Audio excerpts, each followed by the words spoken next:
Hello and welcome to Libro World. My name is Nitesh Raj. तो corona virus के बाद चीन में एक दूसरे वायरस को रिपोर्ट किया गया है जो ह्यूमन में फैलने का पहला केस है। चीन में बर्ड फ्लू का पहला ह्यूमन केस रिपोर्ट किया गया है जो H5N1 स्ट्रेन से अलग है। इसे H10N3 नाम से जाना जाता है। एवियन इन्फ्लुएंजा के डिफरेंट स्ट्रेन होते हैं। सभी न्यूज़पेपर्स ने इस जो खबर है इसको प्रमुखता से दिखाया है। चीन के नेशनल हेल्थ कमीशन ने भी इस बात की पुष्टि की है कि झिजियांग सिटी के 41 वर्षीय व्यक्ति को H10N3 strain of bird flu से इन्फेक्टेड पाया गया था, जिसके बाद उसे अस्पताल में भर्ती किया गया और अब वह सही हो चुका है। उसके क्लोज कॉन्टैक्ट में आए लोगों की जांच की गई है, लेकिन किसी में भी कोई सिम्टम्स नहीं पाए गए हैं। जो H10N3 स्ट्रेन है यह एक कम रोगजनक या अपेक्षाकृत कम गंभीर पोल्ट्री वायरस है और विशेषज्ञों का कहना है कि बड़े पैमाने पर इसके फैलने का जोखिम भी बहुत कम है। इसके पहले H10N3 स्ट्रेन से ह्यूमन इन्फेक्शन का पूरे विश्व में कोई भी केस रिपोर्ट नहीं किया गया था। पिछले 40 वर्षों में वर्ष 2018 तक इस स्ट्रेन के केवल 160 केस रिपोर्ट किए गए हैं। विशेषज्ञों का तो यह भी कहना है कि इस वायरस के जेनेटिक डेटा का विश्लेषण करने की भी ज़रूरत है, जिससे पता चल सके कि वायरस में कोई म्यूटेशन तो नहीं हो रहा है। बेसिकली फ्लू या इन्फ्लुएंजा एक प्रकार का वायरल संक्रमण होता है जो आपके स्वतंत्र तंत्र, आपकी नाक, गले और फेफड़ों पे हमला करता है। इसके डिफरेंट टाइप्स भी होते हैं। मैंने यहाँ पर एक टेबल बनाई हुई है जिससे आप विभिन्न टाइप्स को अच्छी तरीके से समझ सकें। यह मनुष्य के शरीर में नाक के माध्यम से, आँखों के माध्यम से या मुंह के माध्यम से प्रवेश कर सकता है।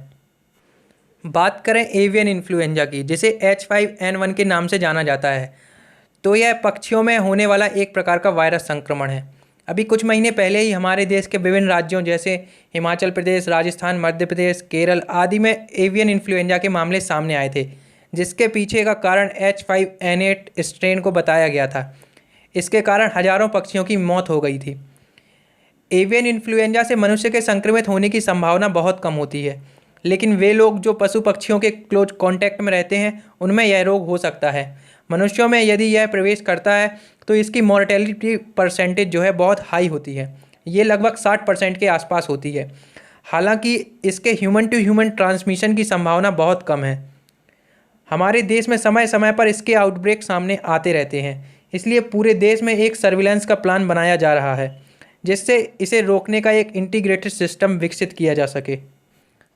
वर्ष 2016-17 में H7N9 स्ट्रेन के कारण लगभग 300 लोगों के मारे जाने के बाद इसके ह्यूमन इन्फेक्शन का कोई भी सिग्निफिकेंट मामला सामने नहीं आया है।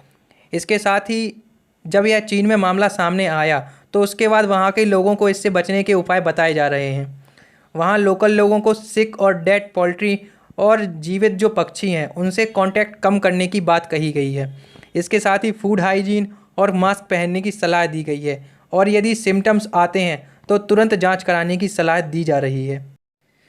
चीन पहले से ही कोविड-19 के ओरिजिन पर ट्रांसपेरेंसी को लेकर वैश्विक दबाव का सामना कर रहा है। इसके बाद यदि किसी दूसरे वायरस का आउटब्रेक भी चीन से हो जाता है तो यह कहीं ना कहीं चीन पे संदेह को और गहरा कर देगा और उस पर दबाव भी कई गुना ज़्यादा बढ़ जाएगा।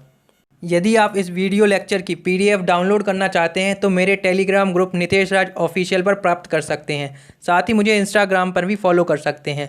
यदि आपको यह वीडियो पसंद आई हो तो वीडियो को लाइक कीजिए, चैनल को सब्सक्राइब कीजिए और बेल आइकन को प्रेस कर दीजिए, जिससे मेरी वीडियोज़ की नोटिफिकेशन आप तक पहुँचती रहें। साथ ही वीडियो को शेयर करना ना भूलें। Thank you for watching.